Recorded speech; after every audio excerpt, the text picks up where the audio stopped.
if we had recorded initially and we were just going with the flow, definitely it would have been like a natural. A very natural conversation. But anyways, here, Yeah. so we were talking about this aspect of how do we and when do we introduce coaching to people, and if so, when do we do it? So you are asking, so from a client's point of view, it's like I need a solution now. Hmm. That's the current space at which it is working. Yeah. But our responsibility as certified coaches, good coaches, looking at the next 10, 15 years of coaching would be to say, this aspect of when does somebody come to us for coaching? Is it at the end of the this thing saying, um, I have no other options left, so now come to a coach, or I've now come to Hmm. a consultant slash counselor slash save me from the rest of the world kind of thing. Hmm.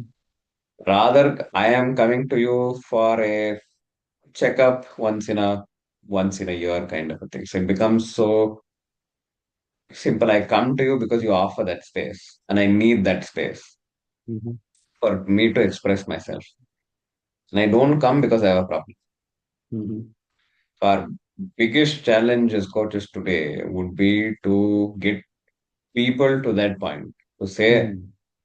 I think I need to talk to somebody about something is going on with me. Hmm. I do not need an answer to from saying somebody else's way of doing it. Hmm. I don't need an answer that says, hey, you know what? This is how I did it, so this is how it will work for you also. Okay. And I don't want a general formula approach that works for any other person and may not work for me. Hmm. I'm looking to figure out what some of my questions are and how do I deal with stuff. Because nobody can teach you how do you deal with stuff. So ChatGPT, for example, can give you an answer, say, hey, these are four options for you, but you will have to execute them in in the next place, and you will have to see whether that will work for you, right? And so when working with it, you can always use ChatGPT or you can always use something else. But that's a process. That's a trial and error method. Hmm. And you're saying you're putting the onus of responsibility, saying I am not somebody who's going to give solutions to myself. I will always need an external source and I'll always need an external reliance. Hmm. So it's almost as if getting to be a slave of what any other individual slash person slash persona slash GPT or whatever that is there is telling me saying that's the way to do it, and so I'll just follow it. Hmm. So See. there's nothing deeper at that. It becomes very transactional. Hmm. But coaching, it can become deeper than that, wherein you're accessing a good coach as your medium to catapult yourself to a version of yourself that you don't even know exists at some point of time. You may think that it may exist, but some of you may not even know that it may exist, and that could be something that you could open up. Today somebody that I had in a session spoke to me that the idea was that he wanted to get better at public speaking. Hmm. And then it was, oh, it's about judgment. And it was like, no, it is the first 1 or 2 minutes of judgment. And then he said, the first 2 minutes for me is like a black and white movie, and then it suddenly slows, goes to color. Hmm.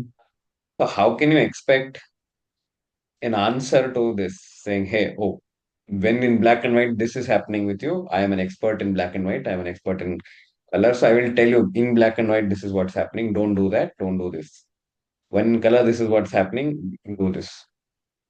The person is not coming to me to ask for an explanation, Hmm. but how he came to me saying, I want to improve my public speaking persona. But then while talking about it, he's talking about it in such colors and metaphors.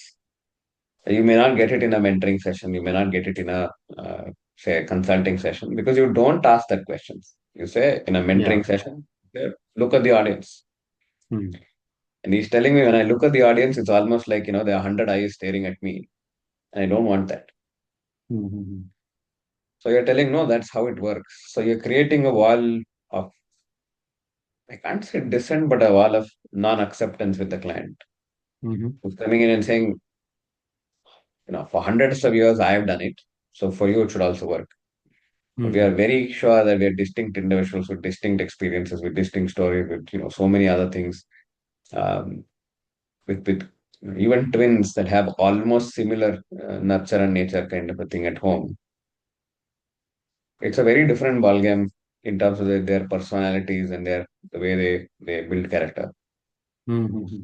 So it's not the same. So coaching has so many things that is not your you know over the counter pill that you can take and get your things done. So when you need somebody, or when you have an internal need to talk about what's happening, and you don't want manufactured answers, you don't want somebody to tell you what needs to be done. You just don't want somebody to, just express it and let it go, but rather process it. That's where coaches should come in. And our point of touchdown or touch base in terms of this must be way earlier than this. And that's where the whole aspect of awareness of coaching really needs to be brought into people's thought processes. Yeah. I think much people are not aware of what coaching is, right? Even regarding health, you mentioned about how people are going to get regular checkups. Even that is not happening these days. Like they have to be pushed into having a physical checkup and mental checkup. I don't think there is anyone doing that. Yeah, I think physical checkup has now become slightly an open conversation kind of a thing. Right, with many people across India being the diabetes capital of the world, they're getting their blood sugars checked every 3 months, right? So at least once a year, if not for 3 months. So at least some level of regularity in some of the checkups is there. Hmm. Right? So or otherwise somebody who has weight that they're trying to either put on or they're trying to lose, they're trying to look at their body in a very different light. And so there are some things that have been put into place. There's possibly nothing to look at my mind, my possibility, my persona, my identity in a different light. That is as mainstream or even on verge of mainstream right now. Hmm. So even from a corporate angle, corporates are paying pretty heavy penny for trainers. And sometimes some of the training is just a tick mark in there saying, hey, we've done a training and that's done. That's enough. Hmm. Now you tell me, is it enough for somebody to get trained as leaders? Because we don't know how it actually happens on the field, right? Hmm. So, and there's a large extent as to why we love sport so much.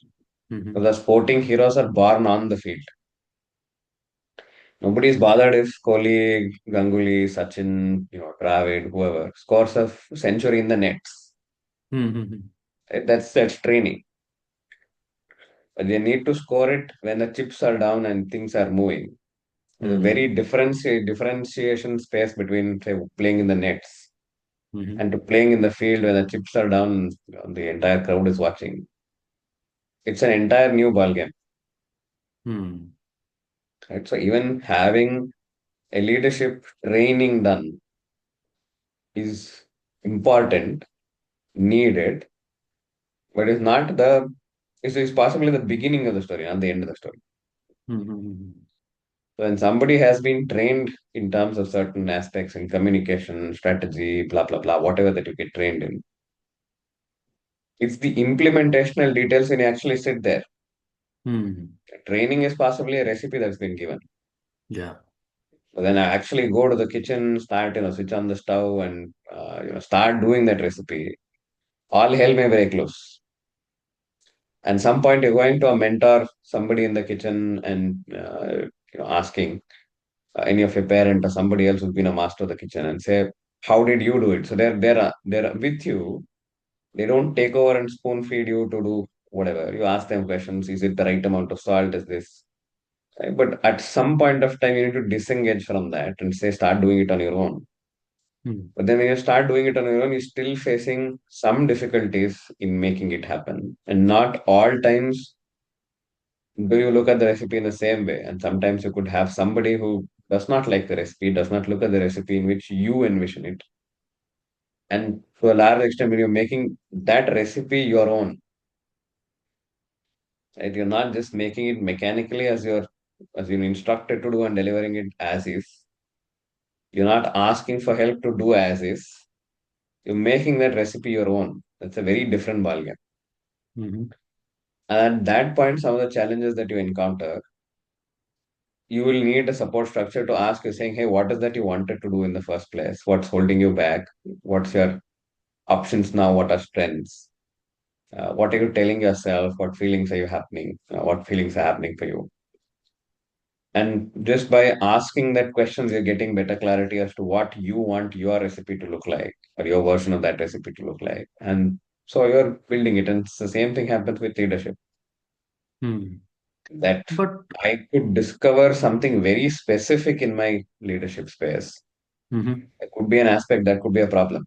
One of the clients that I worked with was a VP in a company in the US, right? And it was not the biggest of biggest companies, but it was a significant company. Mm-hmm. And she had said that I can't work with XYZ as a person because we're always at loggerheads over how much money the other person makes for us and how much we use in the R&D and stuff like that. So technical details is how it started.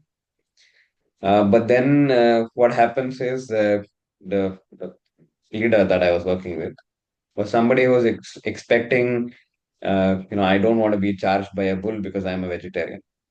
Mm-hmm. And the other person was the bull. And then this is one of the metaphors, maybe that was part of the equation there. Mm-hmm. And then the question that she left with from the second session to herself was, can I be kind to people who are not kind to me? Mm-hmm. And her answer at that point of time was, I don't think I've ever exercised being kind to people who are not kind to me. I've always shut out people or hated people who cannot be kind to me. Mm-hmm. Because this person is not kind to me, is bullying me or putting me into corner. I can't be unkind to him or I can't be kind to him because I've not been kind to anyone who's been like that. Mm-hmm. And if I can't be kind to him, my project is losing out because I've never had that conversation. I'm shutting out from the equation and not even doing it. Mm-hmm. Can this be addressed in a training session? No, Can this be addressed in a one-to-many training session? no.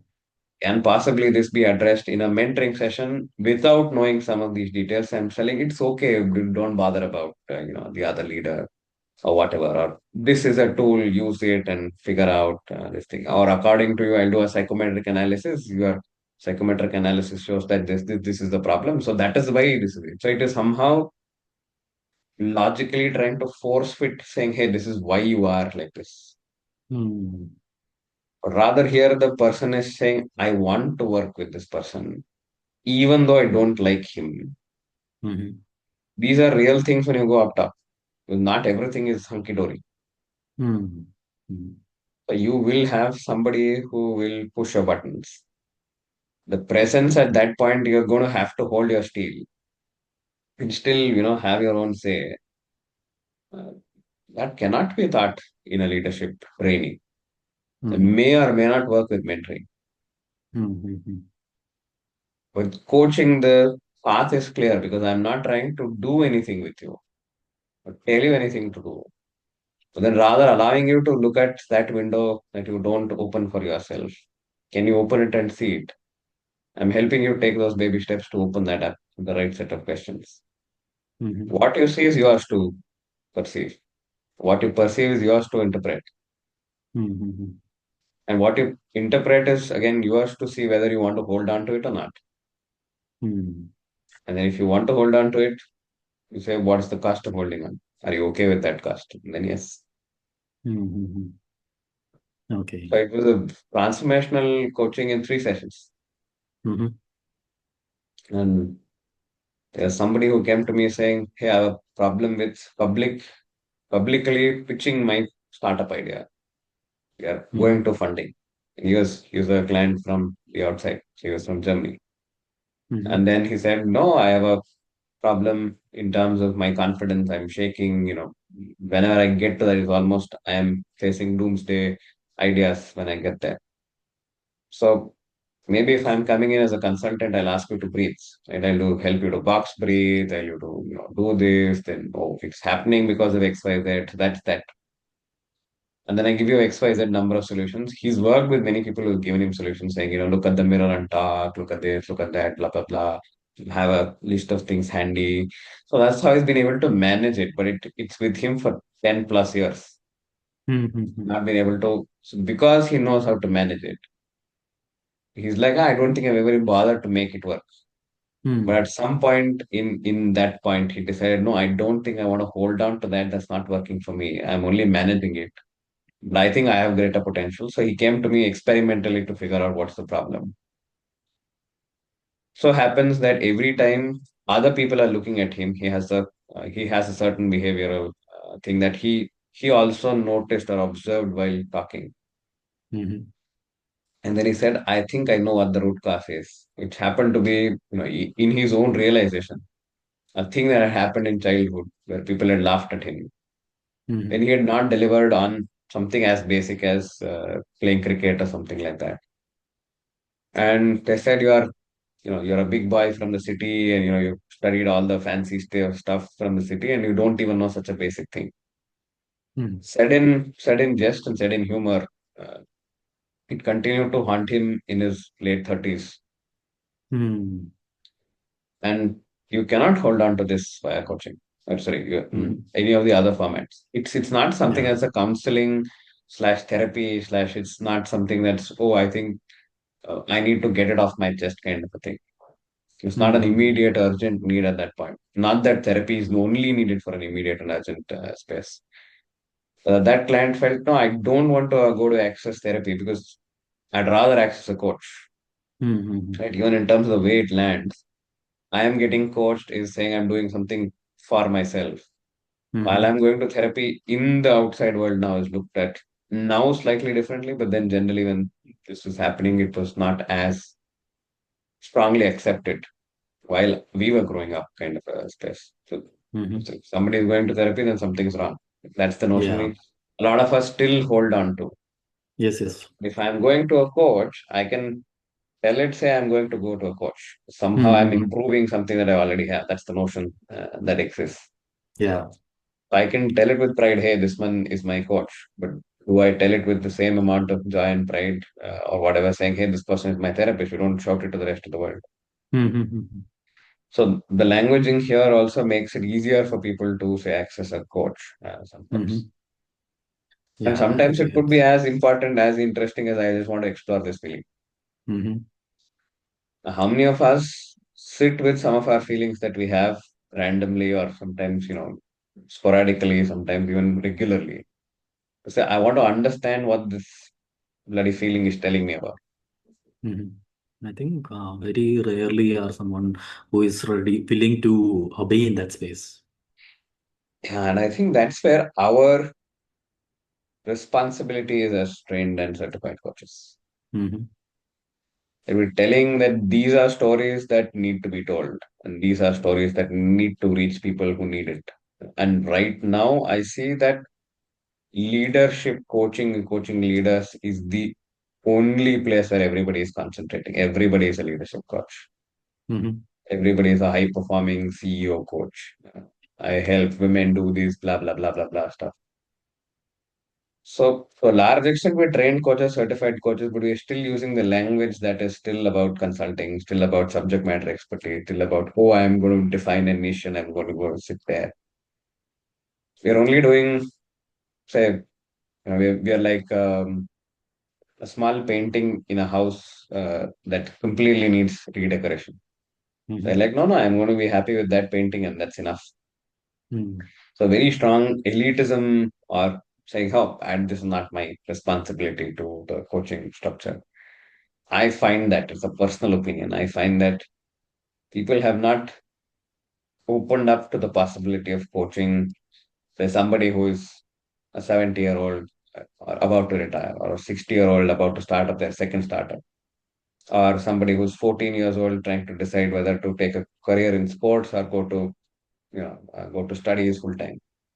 Mm. Like, these are real problems in the real India, and not just in India, but in somewhere else.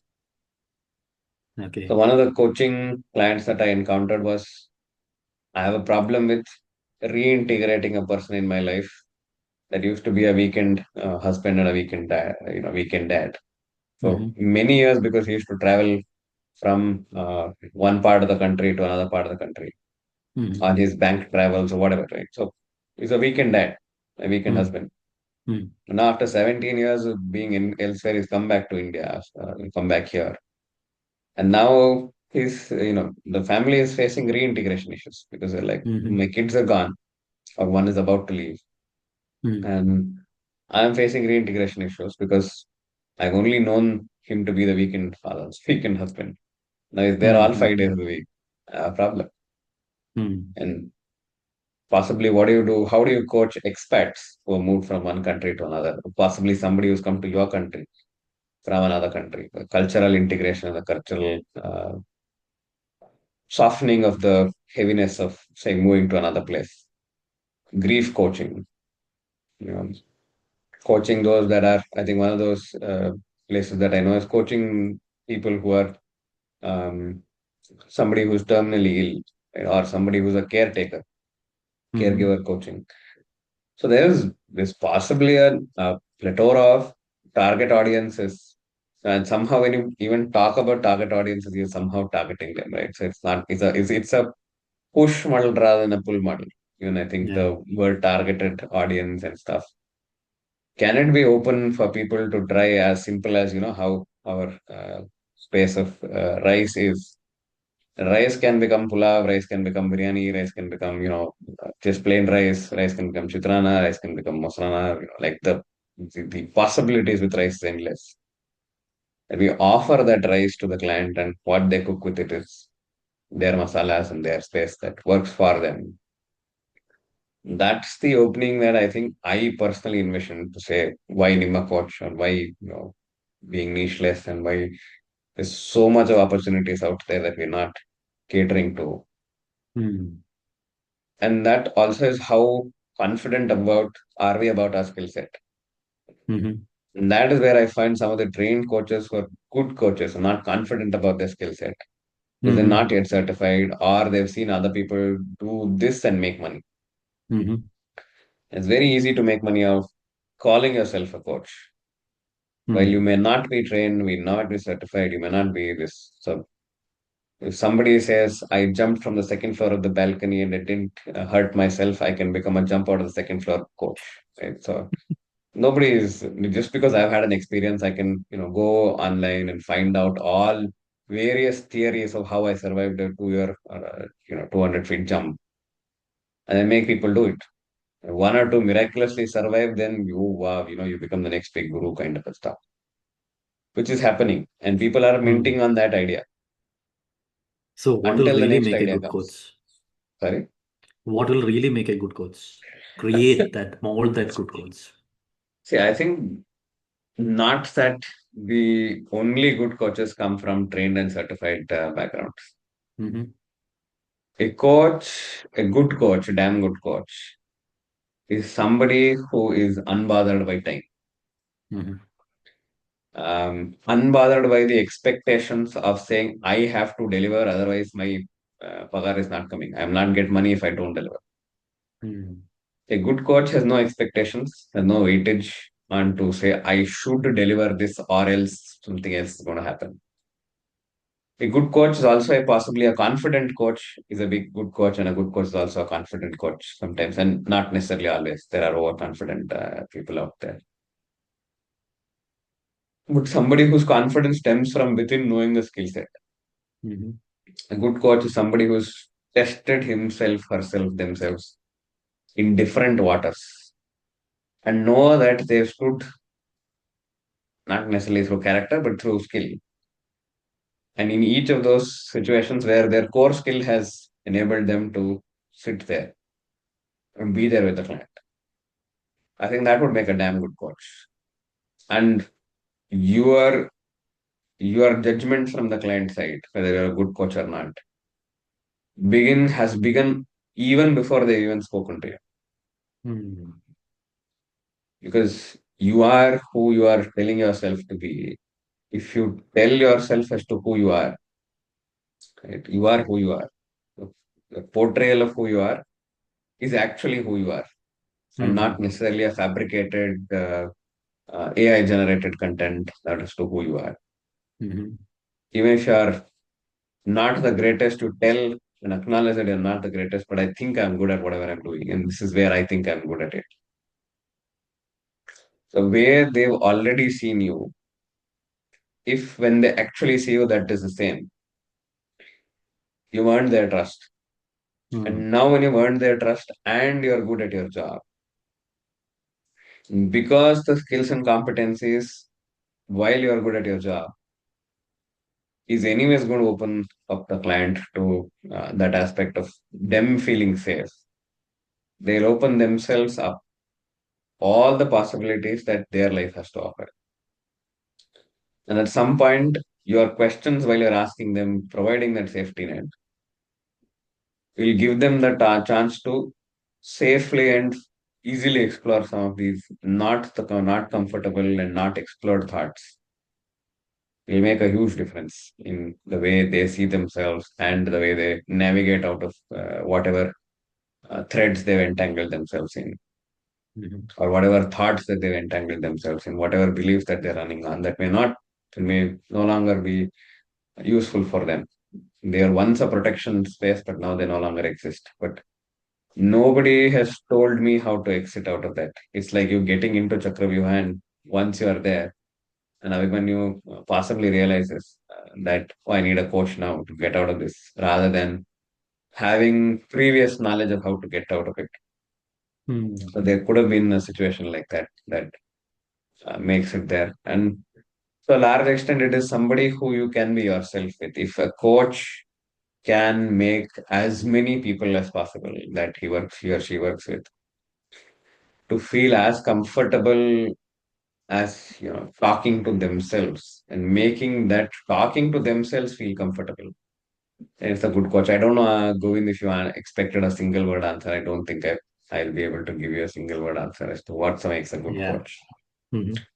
So the credentialing is one thing because we're talking about the ICF or any of those amazing set of competencies, the requirement of say 100 hours, 500 hours, 2,500 hours of skill journey, right? 2,500 hours of doing anything, you would have gotten to a level where some of it is imbibed inside you.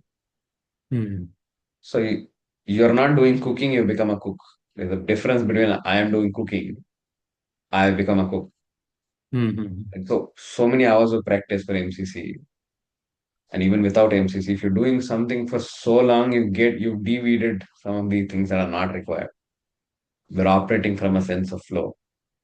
And any coach, for that matter, who's had that varied experience, that crazy skill set, and these many years in the game, I think you're looking at a good coach. Hmm.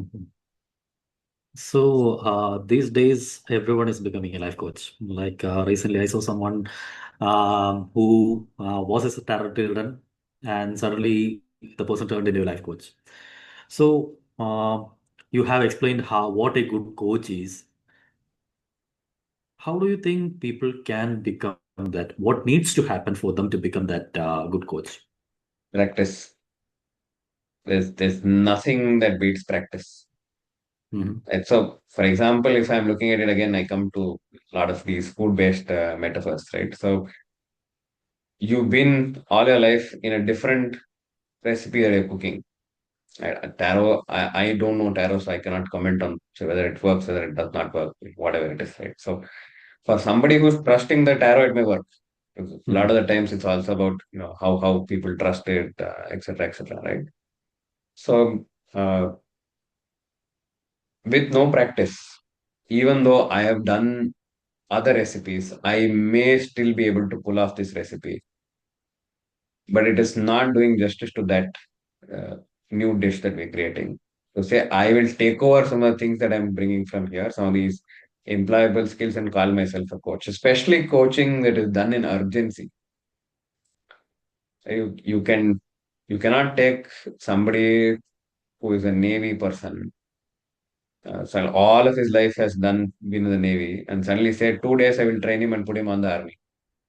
Maybe with army and Navy as an example, because the way they do it, it may still happen. But it's suddenly putting yourself out there that saying, I will get trained for 2 days and I'm done. Right? Until I have some level of on the field expertise, on the field training. Somebody to vet me and say, hey, you know what? I need a mentor in this journey. I need a coach in this journey. I need a supervisor in this journey. It's going nowhere. And I know of a lot of people who call themselves a coach because they're skilled at it. Because again, even from an Indian point of view, the word guru is an overutilized term. And there's acharya, there is somebody who's pandit, there is there are different levels of um, skill expertise. Everybody who sings well cannot become Vidwan or or Vidushi or whatever that is. And I have very little knowledge in the technicalities of that space that I'm taking. So I cannot call myself an expert and a master singer just because I sing well once or twice. Even with no formal education, if I'm singing well over many years, I can call myself an expert. And because I have that latent talent which I have resonated over or I've given it enough time to sharpen it in such a way that even though I'm not formally educated in that particular space, because of natural gifts and natural talents, I've gotten the hang of it. So even if somebody is telling themselves I'm a life coach, the question you have to ask is how many clients have they worked with? Hmm. How much time have they spent in coaching? If they're still there could be damn good people with damn crazy skills, with crazy latent talent, who suddenly find themselves in the coaching world, becoming saying, I'm a fish in the water, that this is Hmm. what they are made for. But they're not trained, they're not certified. Hmm. But because they are expertise in so many other things, it can be a journey for them to also become a good coach, Hmm. where they are constantly honing their skills and bringing different elements into play. But it is again practice. You cannot be a textbook coach. I Hmm. know XYZ number of books, I've read whatever, whatever. I'm now a good coach. This does not happen. Hmm. And you cannot become a coach or you cannot do coaching by just getting into the field for 10 days, 15 days. No ways. You have to spend years and you have to spend concentrated years, Hmm. intentional years. And I think somebody talks about the 10,000 hours rule. Right? Do something for Yeah. 10,000 hours, then you become, master at something. And that 10,000 hours has to be intentional 10,000 hours. Hmm. You can, if you're doing the same mistake over and over again, you're not seeing it. It sometimes becomes your strength. It's not working for you. We've done it so many times, autopilot becomes a strength. Hmm. But it is not working for you. It's not the way it was supposed to have happened. So you end up with that kind of a situation as well, wherein you are thinking that this is how it should be done. But then because you've done that mistake so many times, you say, oh, that's how it is supposed to be, kind of a thing. And I think also a lot of people have utilized, overutilized, overpumped that aspect saying you will make money as soon as you become a coach. You can sit at home and make money. I think it is advertised in such a way. Be a life It is. coach. It is a scam. The Yeah. scam that we are advertised saying, Hmm. hey, you know what? There are billions of people in India. Even if you get 10 people out of this billion, you're going to make a lot of money. Hmm. Can somebody make transformation happen to somebody else? They can do it by consulting. They can do it by mentoring. They can do it possibly by counseling. And India's favorite thing they can do advice. They can ask hundreds of people and then decide based on the 100. But mind you, they would have already decided on something, and there will be somebody who would have said what exactly this person has said. They are in synchronization. And then he or she will do the same thing. If there's a problem, they'll blame them. If there's something that works for them, they'll be like, oh, you are a good one. So God mongering happens here. The God and devil mongering happens with equal space. And if the coach trainer for a coach training institute, self-made coach training institute with majorly no proper access, could just be selling you hogwash, right? So could be just selling a recipe that he stole from somewhere or he got from somewhere, he copied from a Xerox shop. He's like, now I know this recipe, so that means I'm a good cook. So big delta between being a good coach and also making other people good coaches. Hmm. Big difference. Like I've seen professors who are like top of the game, but they cannot explain it to somebody who's not technically oriented in the same place. In their own game of technical orientation, they are talking bosons, photons, that this is right spin, left spin. Somebody is talking economy, somebody is talking about, oh, that happens, this country will go there, that country will come here, this resource, that resource. But suddenly, when somebody like me who's at zero in knowledge about some of this comes in, and then they're like, they can't explain it to me because they can't simplify some of their terms. There could be a great coach, but does not make them somebody who's a great coach trainer. Hmm.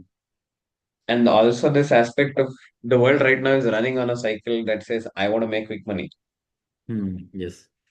So everybody is utilizing that. Say, oh, I got course somewhere, I buy a franchisee, and then if this franchisee model is going big, and then sell, I'll tell you exactly what you need to coach. This is slide number 1 to slide number 100. I've given it to you. All you need to do is just parrot it out. It worked for me, it worked for others. We'll give you enough. Uh, if you pay an influencer, influencer is ready to say, oh, my life changed because of XYZ. Started. Yeah. You're a bad, goddamn sucker for celebrities who are selling, okay, eat pan masala. Right. Mhm. So we I exist in that game. I heard about this sometime back from a coach. She sent certain amount of money to become a life coach, and then after that, she somehow want to be the master of the field, Mm, like somehow get it more clients. And these days, advertisements everywhere. She's saying all those kind of things. And one guy, I'm not specifying the person, but the ad was, "I'll make you a millionaire." Like mm, that. And you have to pay me certain money. But what I can do is I'll give you a loan. mm. Personally, this much I'm going to give you, this much you have to invest. So the total expense for it is like 2 lakh something. 1 lakh I will give you, 1 lakh you will pay. And then if you be here for 1 month, you'll be like a millionaire coach. $1 million mindset. Yeah. I think So see, whoever is making those millions is somebody who's telling you that I'll make you, you will make millions via this magical course. mhm. Um, so I don't know. Can you be born today and to, pass your engineering day after tomorrow? Everything has to have a process. You Yes. cannot suddenly say, oh, I will coach CEOs, I'll do this. And there are some people who tell saying, hey, because of my coaching, somebody did X, Y, Z, and somehow I take an offense to that, saying, I provided that medium for something to happen. It is like a catalyst in a chemical reaction saying, because of me, these guys do, carbon met, whatever, whatever, and become something else. Because I was the catalyst. So it may have happened slower, but it would have definitely happened even without me. Mhm. So that a good coach is somebody whose ego is something that's kept in check. Mhm. So that's something to be also looked at. I don't know why I lost track of getting to the ego part of it. What was the question all over again? So you talked about some of these 1 crore coaches that we talked about. So Yeah. Yes. Yes. Yeah. see, the thing is, when I got into this, I didn't know what coaching was. I got myself into a coach certification. I told people in multiple entrepreneur groups that, hey, I'm a coach. The next question is, what coach are you? And I said, I don't know, I'm a coach, I'm a good coach. Right? So, and then they're like, but good coach doesn't sell. You should have a niche. Mhm. So I said, I don't have a niche.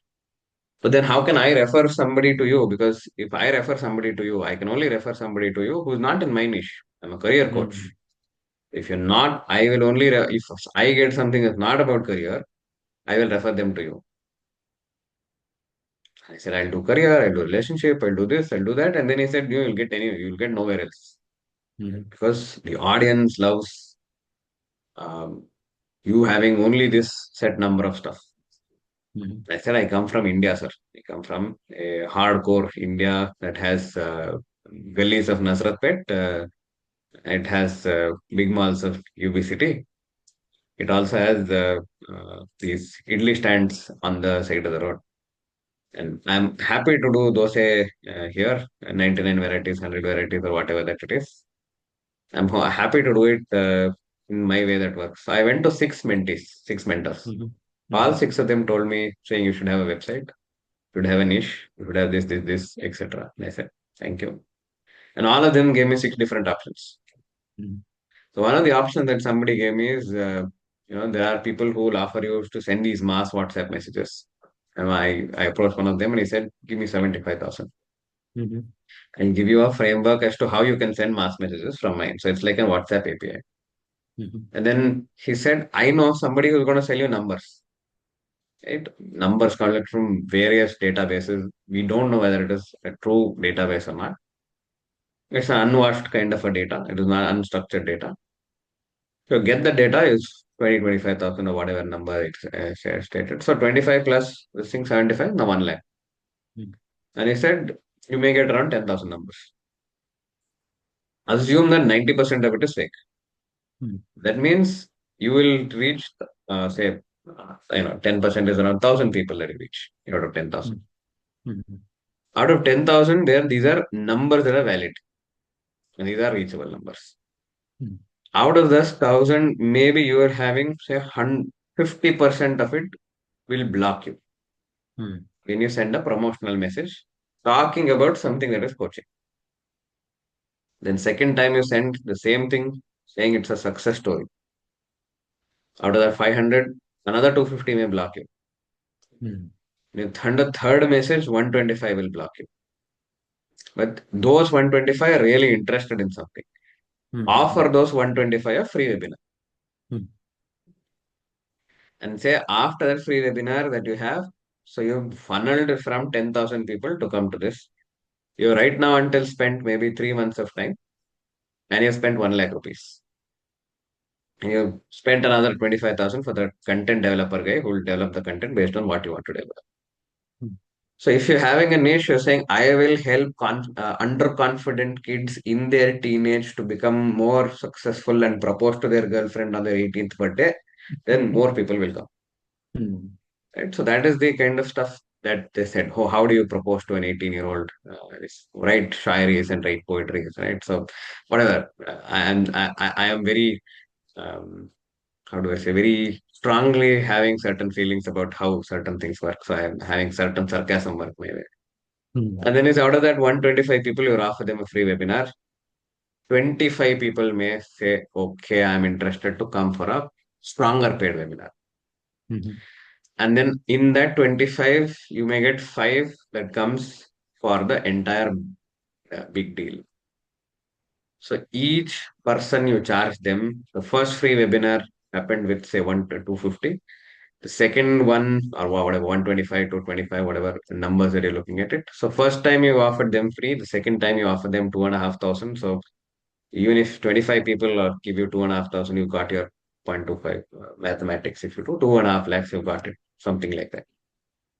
Now five people, you offer them the full-fledged deal of, say, hey, oh, it's a 5 lakh or a 1 lakh course now.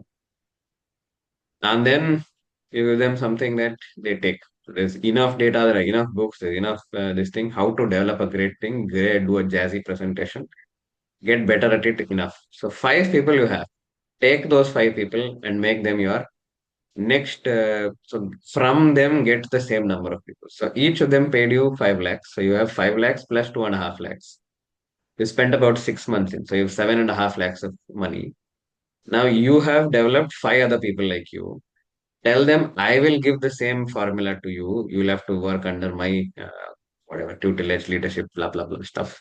Hold my banner and hold my flag. Bend the knee while I take over Game of Thrones. And then they will do the same thing with other. You will tell the same thing, give them the same formula. And then you say, for every other person, I need to get some money or whatever.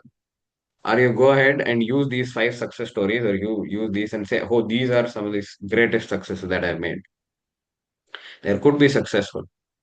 Because Mm-hmm. in at no point are you saying that the formula is bad, it does not work. But so I spent about 1.5 lakhs with 6 months of time, and I got myself 7.5 lakhs. Mm-hmm. And I'd repeat the same process again 1 year. So I've got 15. Right? Even if you say I've lost 10 lakhs rupees for everything else, spending on website, blah, blah, blah, every stuff, I still have five at the end that I got as profit. Mm-hmm. The second year, I will go and talk to other people and say I'll cut down because I don't have to reinvent the wheel again. I don't need 6 months. I Mm-hmm. will start running five, six campaigns like this. And I already have the base 5 lakhs with me that I can now invest into this. Mm-hmm. So I will buy 50,000 numbers. Okay. And in a year, I will, in 2 years, I would have repeated this process so many times that I've got something. And then I will say I will do a mega webinar. So you can now reach out to all those that were 500 valid numbers, a thousand Mm-hmm. valid numbers, Mm-hmm. and offer them this saying, hey, you are this thing. So psychologically, you play that it's almost a FOMO thing, right? So I have Okay. trained 65,000 people in this world. So 65,000 people possibly could have been audiences in one of those big, this thing where you said free webinar. Mm-hmm. But if 65,000 people were trained, we should have better people in the world. Right? Mm-hmm. 65,000 people should have become better world by then now, even if they're doing the Salman Khan method, saying one person helps another kind of a thing, by now the world would have been catapulting and metamorphosizing into so many different things. Is Mm-hmm. that happening? No. Every other coach we see is complaining, I'm not getting clients. Mm-hmm. Or they have to do hundreds of other jugars to make it work. Mm-hmm. So there is a fundamental flaw there, saying the system will work because the system is catching up on the other people who have no idea what coaching is. You tell enough number of people this is what coaching is, and that is what coaching becomes. Mm-hmm. So if I train all of every other individual thinks that coaching is training, and everybody asks or tells GPT or tells AI or tells machine learning that coaching is training, and 10 of us say no, coaching is coaching and slightly different, or 100 of us say coaching is different. And the data goes there. I am a misnomer. I am an identity that is not considered as to what coaching is. So everybody can consider that coaching is training.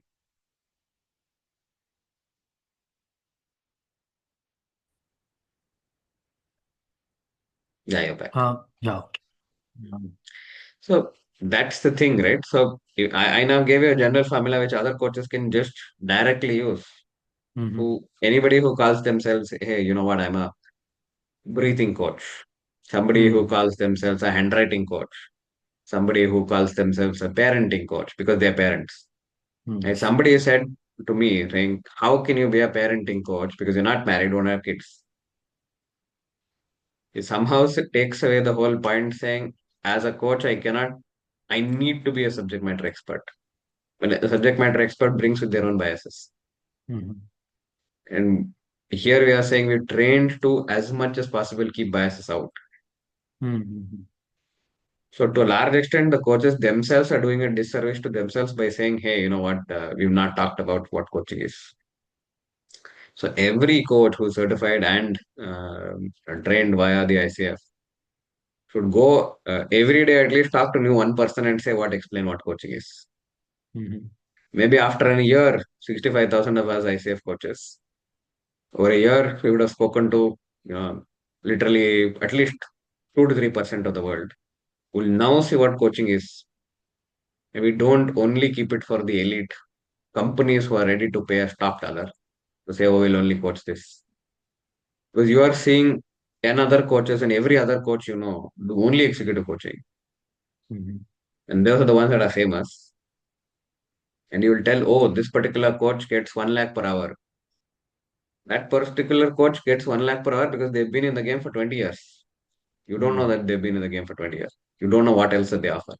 You don't know that they've been in positions of power, which is what makes the recruiter recruit them, not because they're Mm. good coaches. They may be good coaches, but then their barrier of entry is that they've been in XYZ. They've been CEO, they've been CTO, they've been VP, they've been blah blah blah blah stuff. That opens the door for them. While there's nothing that opens the doors for young coaches that are coming in, but young coaches are getting mass manufactured by so many of these organizations that says, oh, we some of these organizations don't even tell you that we are doing something like this. They are it's not the problem at some points from the mass manufacturing. It is like the field is in such a way that the Chinese whisper or the this thing is spread in such a way that oh, you become a coach, you make money. Mm. Mm. The amount of people who are Okay. actually making money is very less. But then it's the Mm. stories of theirs that get spread all around the place and said, oh, this is the way we make money. And you remember there were coaches who said, we need to ask 20 questions in a coaching session. We need to ask 15 sessions. How do you ask that? So quite a lot of the times the new coaches are asking, how can you not have a script? So we are creating more dummies. We're creating more Mm. machines in the name of coaching.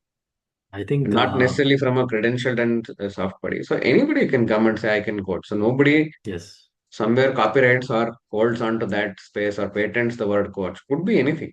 Because you're a Mm. sports coach, you're a yoga coach, right now anything could be, coachified. Yeah. Initially, even when I was entering the world of coaching, I had this question about the questions that I should be asking. And I remember going through some websites and got like a booklet Mm. having a set of like 500 powerful questions to ask in a coaching sessions. It's I think it is It, interesting because you cannot remember 500. mm, You cannot keep the book while this thing is being asked. You may have a book for cricket, you may have a book for football, or you may have a book for any sport. But then when the ball is coming near you, you need to know whether you duck, you need to hit, you need to hit. I mean, what intensity you need to hit. Nobody can teach you that. mm, You may have a list of the greatest of questions that has ever been asked. mm, But then at that point, you need to have that wherewithal to ask that at that point. To have that confidence to ask that. To know which client to ask at that point of time will only come with practice. yeah. That'll come with enough time getting burnt by asking the wrong question. Mm. Earlier in the conversation, we were talking about the practice, right? Practice part, Mm. how coaches can get better by practicing, if a newbie coach comes and he started practicing with someone who is having certain issues, uh, but he is an inexperienced guy, what do you think will happen to that client? What will be the future of that client being coached by Hmm. someone inexperienced? See, inexperienced is not inefficient, or inexperienced is not somebody uh, like even a young doctor who's come out of 5 years of this thing may not directly start practicing on a live client in emergency cases, right? So it sometimes could happen, but does not mean that they don't know anything at all. So this person, whoever we're talking to, assuming he's been trained, assuming he knows certain techniques to listen, techniques to ask. Sometimes you may not be a good, you may have nothing to do with coaching, but then it somehow is a natural instinct for some of us, to a large extent women, sometimes to listen, to ask the right questions, to have that openness as part of who you are, right? So there could be a space very strongly where the inexperience is not a problem because the client trusts the coach. And they both understand that both of us are still learning. So there's a space where whatever could take, say, 10 sessions may take 15, 20, whatever. So if the client does not trust the coach, then we're at a problem. Or Mhm. if the coach does not trust themselves, then we're at a problem. Mhm. So you see, I am attacking this from a very logical sense. The engineer in me is very happy that this is how it is. So there are so many permutation combinations that you need to work with. There's a very high possibility also that the client may have a very bad experience because the coach is inexperienced or underconfident or undercooked. Mhm. So that is one of the reasons why I love peer coaching, because both of us are undercooked. But somehow at some other point in time, we have realized both of us are undercooked. We are trying to play a simulated game with Mhm. each other, trying to learn via each other, saying, "Hey, we need some aspects of learning with this. I will coach you, you will coach me, and I will know what to ask, what not to ask, when to ask, how to ask. I will have a simulated or a dry run. This is that elbowed thing that you have as a coach or that you have as a car driver. So I am a learner, and you very consciously, very prominently put it out to the rest of the world, saying, "Hey, I am a learner." If when you are doing elbow driving, somebody comes up to you and sits next to you, they damn well sure know that you are an elbow. But from a coach's point of view, you need to get there saying, "I have an elbow," and also get to a point where at some point the elbow comes off. So And what is if you that point? continue to stay in that elbow, you have a problem. Yeah. So what is that point where that elbow comes off? When it comes to Oh, interesting. experience. You see, it comes with experience, it comes with variety of experience, it comes with that space where you're confident about your skill set. It comes to a point where I think as an individual, I think I have at least knocked on the doors of basic arrival and say, I think I've arrived at this point. The coach decides. Right? The coach can get coached whether I've arrived or not, right? Because it's Mhm. their own version of what arrival means, their own factors of what arrival means. Um, it is very important to keep that consistency out there. It's not the number of years that you've done, it's not the number of hours. You could have done sporadically number of hours, or 15 years you've done 500 hours. But every other year you do 10 sessions and then you move out, 10 sessions and you move out every 2 hours. So it may not have that consistency as well in terms of that number of hours. So you will need to get to that space where you feel internally that I don't need to do things. I am being a coach. I don't need to do coaching. It's an internal switch. And you will decide as a coach. And that's where possibly a mentor, supervisor slash trainer's effort will be slightly more because initially I'm still looking for validation. Mhm. And that's where the trainer's space will be there. Some level of movement, I will possibly look for a little bit of mentoring. It says, hey, do you also face the same problem? I'm facing this problem. What did you do? Kind of a thing. So a mentor's role in this elbow switching off becomes a very high intensity thing. Having no mentor becomes saying, I don't know when the elbow comes up. Or I Mhm. assume that I know very well and I get to the field and then I suffer losses or make others injured, etc. through the car. Or I know that it happens naturally and I trust that process, but I have a space where somebody says, hey, I think you're doing good. Just that kind of a thing. It says, yeah, you're doing good because this is happening. And then you know, okay, these are metrics to work with. And after I perfected the art, and in Kannada we say after some point it is Brahma Vidya, and after that it's a Koti Vidya, right? It's become playful after that. A good coach is Mhm. somebody who plays with coaching. It's become a Okay. playful space. Like it becomes like Leela, right? It's Mhm. become like play. It's like it's fun. It's joyful. It's not a chore anymore. It's not being done because it needs to be done. It's happening as is. And that's when you know, okay, the coach has entered the space, and they ones that know how to switch on and switch off that are good coaches. And sometimes Mhm. they don't even need to switch off; they exist in that state to a larger extent.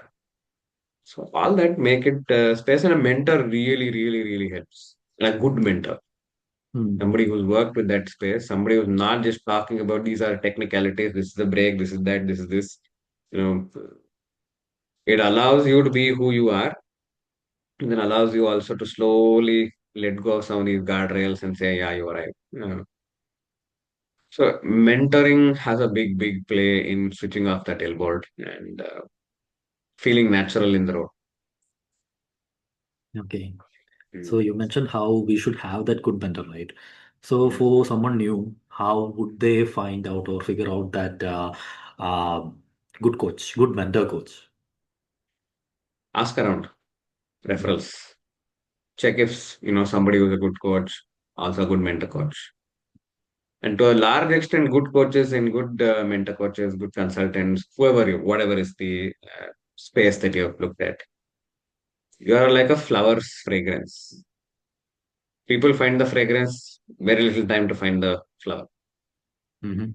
So somebody's had a good experience, somebody has seen that XYZ is good at their job as a mentor, coach mentor, facilitator, blah, blah, blah. They'll come. For us, right now, the in the coaching world, specifically the newer coaches, is that we're looking for immediate gains.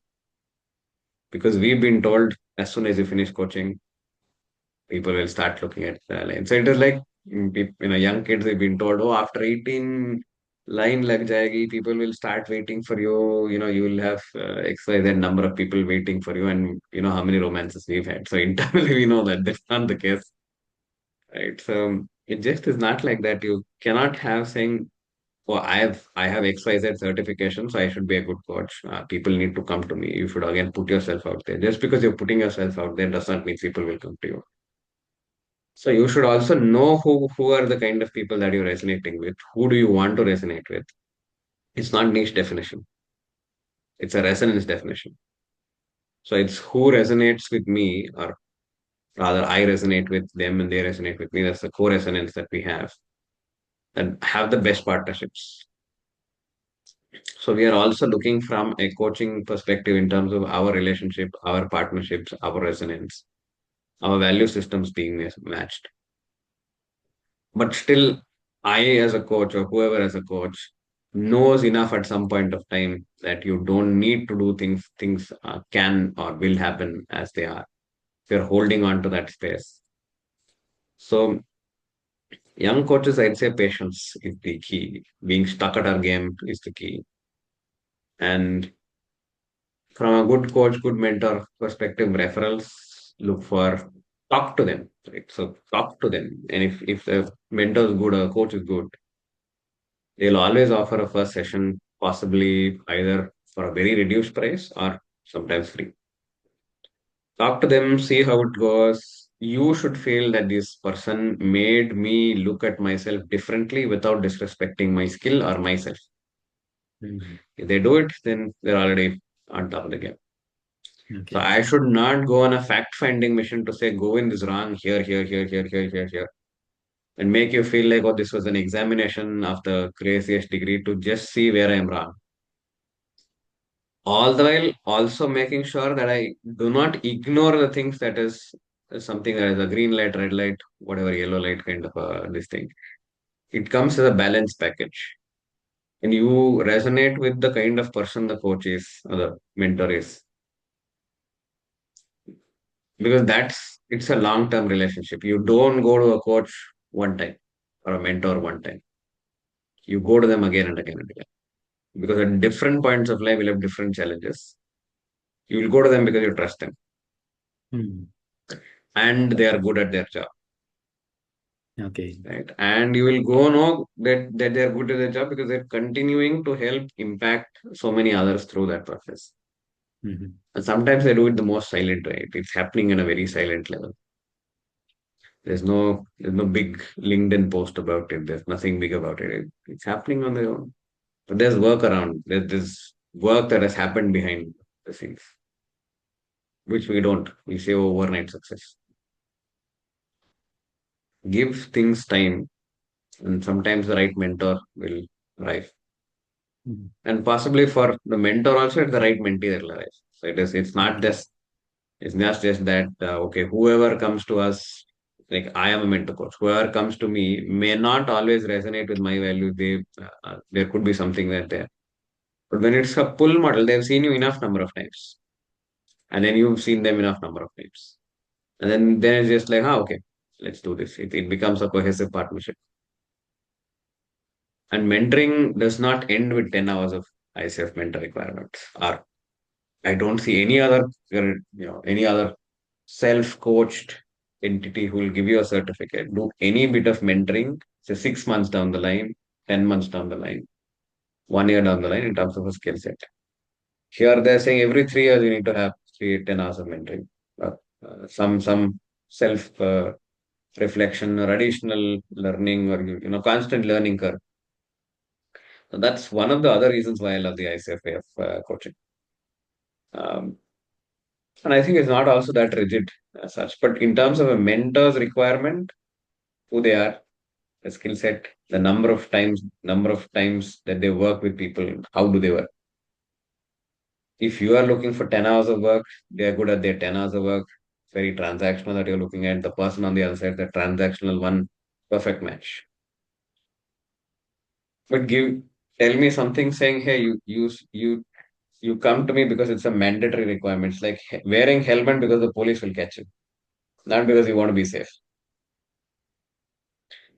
So that I, as a mentor, somebody who wants to work with people who are wearing a helmet because they know a lot of things can go wrong in a transitionary phase or in movement, and they want to be in a space where they want to be confident about themselves, have that space, feel safe while riding their journey here, and know where they're going, and it's a conscious internalized decision. That's the kind of people that I want to work with in terms of my mentees. Just a 10-hour thing, this thing, maybe I'll do it right now for the aspect of finances, but I'll not be happy with that. So until now, whoever I mentored, I don't think I have found that kind of mentees. Rather, they have found me to be in complete resonance. I have complete found them to be in resonance of learning the craft because they want to be in the craft. Mm. So even that is also dictated by some of these in a corporate world. I don't know how many of us really want to do those certifications. We do those certifications because somebody told you doing that certification helps you get the next level one plus job. Okay. So that's why we have people doing certain things. It's not coming from a space of passion. Mhm. And to a large extent, some of us don't even know that we have a passion. Okay. So there's so many layers to it, Govind. I don't know if I've answered the way it needs to come. But I I think this believe is you my have. still my answer. Mm. So earlier you mentioned about supervision, right? When you were talking about mentoring, how is mentoring different from supervision? How can supervision help?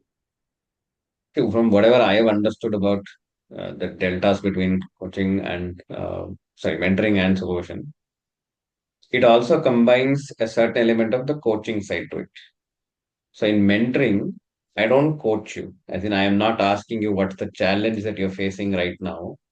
If I figure out a challenge, I am not talking about that or I am not taking it forward in terms of helping you solve that space. Uh, Maybe a behavioral aspect. So, for example, I get pissed off when the client does not do the things they said they will do by the time they said they'll do it. I don't let it affect my coaching there, but I know that it has pissed me off. How will you mentor that? Because mentoring to a large extent, in the current way of looking at it, is how well are you doing as part of your craft?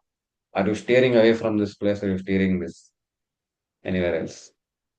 So are you handling the Mhm. car properly?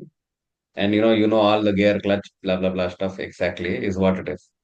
But while you are driving, what the driver is thinking is supervision. The Okay. driver is doing great. Mm. But at certain points of time, there's some places where there's a miscalculation, there's some place of judgment that needs to be sort of worked with. Then I take it to supervision. And I'm not exactly privy with the process and the methodologies that go in supervision. But then one thing I know is like a 7 point formula, something like that. So there are different perspectives that people come from. And from whatever I've understood from other supervisors who told me what supervising is getting coached on your coaching Mm. is my supervision. Mhm. Again, I'm Okay. not the greatest of experts on this one. Mhm. Um, but that's the thing that I've been told, and that's what I'm also telling you. Okay. Hmm. So it is. Think we've spoken quite a lot of very interesting stuff in terms of what coaching is, what it isn't. is mentoring, what is supervision, why we need this, good coaches. Maybe one last question going before we close today. Um, You can ask from anything non-coaching related also. Non-coaching related. Yeah, something that pops up into my mind. What is your concept on like this godly people, right? Like Sorry? Sadhguru, Osho, people like that. Mhm.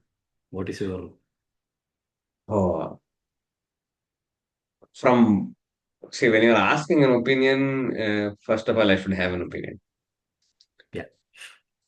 So Um, I don't know if I have an opinion that is interesting enough mhm. in a way that as of now, today, when I'm saying it, I have not read Osho. uh, I have from possibly a not read Sadhguru. Mhm. I have my exposure is only through viral Instagram videos. So I cannot make any informed decision about somebody through what they appear on social media. Mhm. If given a chance, I don't know, I can't meet Osho right now personally. If Sadhguru I meet, I have that understanding, or, I have that aura of space being in the same place with him. Then maybe I can have an opinion of somebody. Right? So, and to a large extent, it is, say, an elephant being asked, saying, what do you think is the significance of an ant in the Amazon rainforest? The other way around, the ant being asked, Mhm. what's the importance of the elephant in Masai Mara? Mhm. I am like, I don't even know. I don't come from those worlds. So I personally don't have an opinion about this. It's the same thing as asking an opinion about news channels. I don't watch news channels. Mhm. So I can't have an opinion about news channels. Okay. Um, but do they speak, at least with Sadhguru, does he speak something that resonates with me? Yes. It's not Do about I like Sadhguru? I don't know. Like, okay. like has my own variations of liking. Like Mhm. I don't have a crush on Sadhguru. I don't always resonate with whatever he says. But whatever he says makes sense. And I Mhm. accept that he makes sense. Why he does it, what he does it, what happens in Isha. Not really connected to that. Mhm. So personal association versus somebody telling the philosophy of something. I love the philosophy that uh, gets shared. Mhm. I may not love the person Okay. because I not met that person. If I met that, then Mhm. maybe there's a possibility that I can love somebody else. Okay. Just one more question. What is one advice you can give to new coaches out there? Don't take advice. I'd say if you're looking for advice from a coach, get coached on it. Hmm.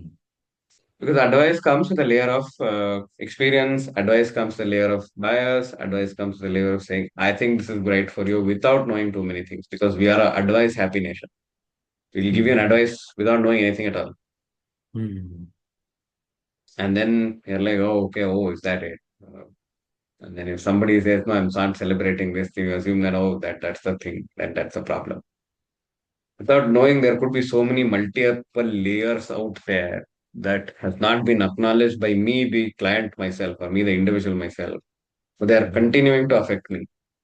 Hmm. I am not conscious of how my circulation system exists, but the circulation system exists. Hmm. So, for example, for years, even though the circulatory system was not discovered, invented, blah, blah, blah, it continued to stay.